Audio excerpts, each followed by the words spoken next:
I think what's important is for people to understand this for themselves. You got a piece of paper, you got more knowledge, maybe you got a network and a job opportunity. I got a lot of those things, but did these things serve as a replacement for understanding your identity and destiny? Did these things themselves serve as a replacement for understanding your identity and destiny?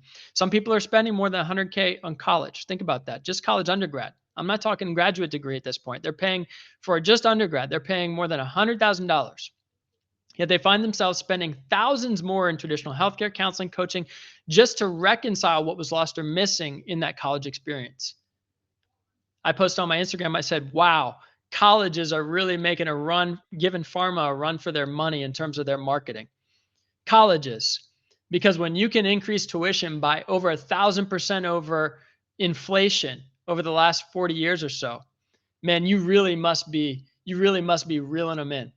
You must be reeling them in. You must be doing something that gets people to buy in. And what I've actually identified with is that people are reeled in by being able to identify with. What I mean is people who don't have a strong sense of their understanding and identity will latch themselves onto an identity that is not them, i.e., a school, a football team, frankly, even religion. People will latch onto these things when they don't have an understanding of who they are as a person. And they'll pay a lot of money for it too. They'll pay a lot of money for it too. Businesses that you buy from are making money off of you. I'm not saying businesses are bad. I'm not saying it's bad that businesses provide a service or product that you value. What I'm saying is businesses that you buy from are making money off of you, which is, by the way, not a bad thing inherently, but they're making money off of you because why? Because you identify with their clan, with their group. Okay, so whether it's $5 or $5,000, whether it's a product that's a book that you become part of a book club, or whether it's a certain game that you buy and you get to join a community because you get to game with those people when you buy the game. Whatever it might be, when you get to identify with something, people are willing to pay a lot of money. CrossFit has made an incredible, and this is not a bad thing. I'm not calling out brands and businesses or even colleges and universities because it's a bad thing. That's not what I'm saying. I'm saying it's important to be aware of these things because we don't know what's missing.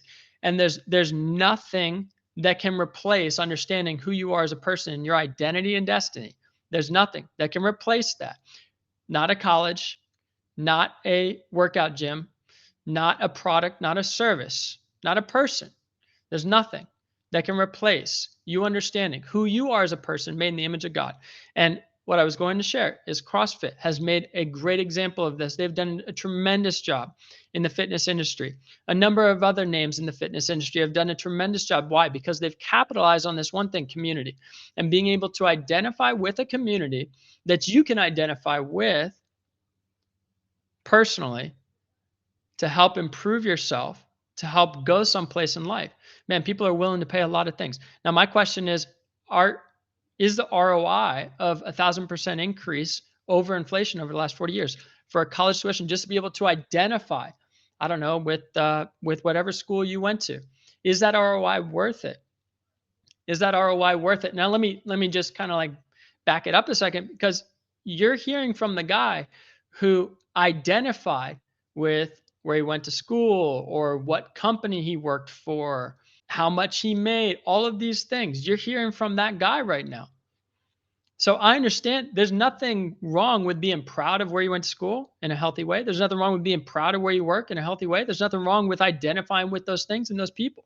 But what I am saying is when that actually replaces your understanding of who you are as a person made in the image of God, man, now you're set up for something that is not going to last. That's called a house built on sand, not a house built on rock. That is a house built on sand. And as soon as you lose that identity with that school or that company or that money, as soon as you lose that, you are set up for a train wreck. And then people get confused, they're lost, they're purposeless, they don't know who they are or where they're going, and they got to start all over again. And this is how they end up paying money in healthcare.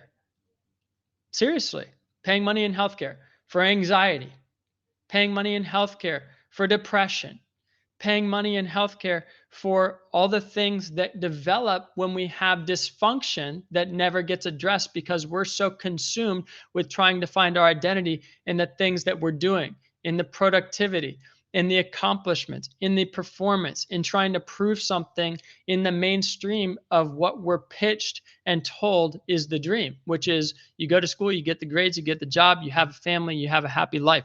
But then people are not satisfied inside because why? Because they don't understand what will truly satisfy. They don't understand who they truly are in the image of God. Here's the thing. God has an image and you're made in that image. You are not God. God has an image. His name is Christ, Jesus Christ, the image of God. He is God himself, Son of Man, Son of God, and he has an image that is a character. And you are made in that character of Christ. And if you don't understand that you get the choice to make decisions in that character of Christ, then you're going to make choices that are just trying to satisfy whatever kind of depravity or void that you have in life. Something to think about.